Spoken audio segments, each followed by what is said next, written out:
د قرار کلیک درنو مینوالو سلامونه او احترامات می قبول کړئ. نن در سره یو ډیره عبرتناکه واقعه شریکوم چې د یو مولا ښځې سره دوه هلکانو ډیر ناروا او غلط کار وکړو. دغه ټوله واقعه در سره شریکوم او دغه ویډیو در سره هم شریکوم. په ویډیو کې را سره تر اخره پاتې شئ. دا ویډیو شروع کېدو نه وړاندې که ملګري چې زموږ په چینل کې نوي دي او زموږ چینل قرار کلیک یې نوي سبسکرایب کړی نو مهرباني وکړئ چینل در سره ضرور سبسکرایب کړئ. خوا کې ورسره د ټلۍ نشان هم ووهئ.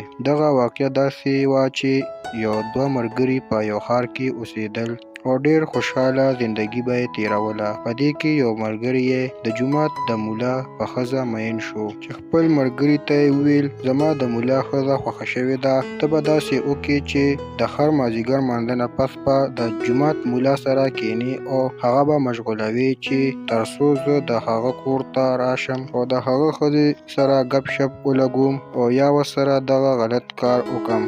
ملګري یې ډیر منع کو چې زه داسې کار نشم کولی، خو بیا هم د ملګري نه مجبوره و او بیا د خپل ملګري خبره ومنله او د هر مازدیګر لمانځه نه پس به د جومات مولا سره کېناستو او تر ماښامه پورې به یې مصروفه ساتلو. په دې کې وخت تېرېدو چې د جومات مولا سره د دغه ملګري یې په خپل منځ کې دوستانه دومره پخه شوه چې یو ورځ یې زړه وسوځېدو او دغه ملګري یې وویل چې نن به د جومات امام ته ټوله خبره کوم چې زما هغه بل ملګری ستا ښځې سره داسې کارونه کوي، ځکه چې هغه داسې ګڼل چې موږ د مولا سره یو خیانت غوندې کوو. خو چې کله هغه په یو مازدیګر باندې مولا ته دغه ټوله خبره وکړه چې زه تا سره د الله د رضا دپاره نه کښېنم بلکې د دې دپاره کښېنم چې زما یو بل ملګری تا کور ته ستا ښځې سره دغه کار کوي. کله چې مولا دغه خبره واورېده نو په خندا شو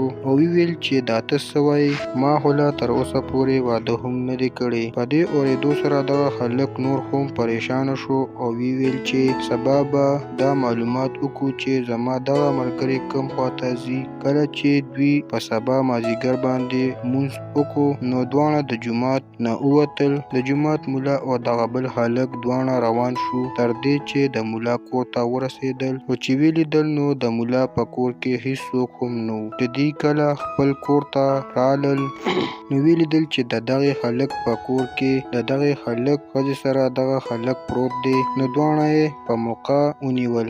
دوستانو د دې واقعې نه دا سبق اخیستلی شي چې هر څوک هم په بد کارۍ کې او یا په بدو کارونو کې چا سره مرسته کوي نو هغه سره بیا دغسې بد عمل کیږي او د دغسې ناروا عمل سره مخ کیږي. ملګرو موږ او تاسو له پکار دي چې نورو خلکو ته هم نصیحت وکړو او خپل ځان هم د داسې غلطو کارونو نه وساتو. ملګرو امید کوم چې ستاسو به دا واقعه ډیره خوښه شوې وي. مننه کوم چې ویډیو مو راسره تر اخره پورې وکتله او د بلې ویډیو پورې د لوی الله په امان.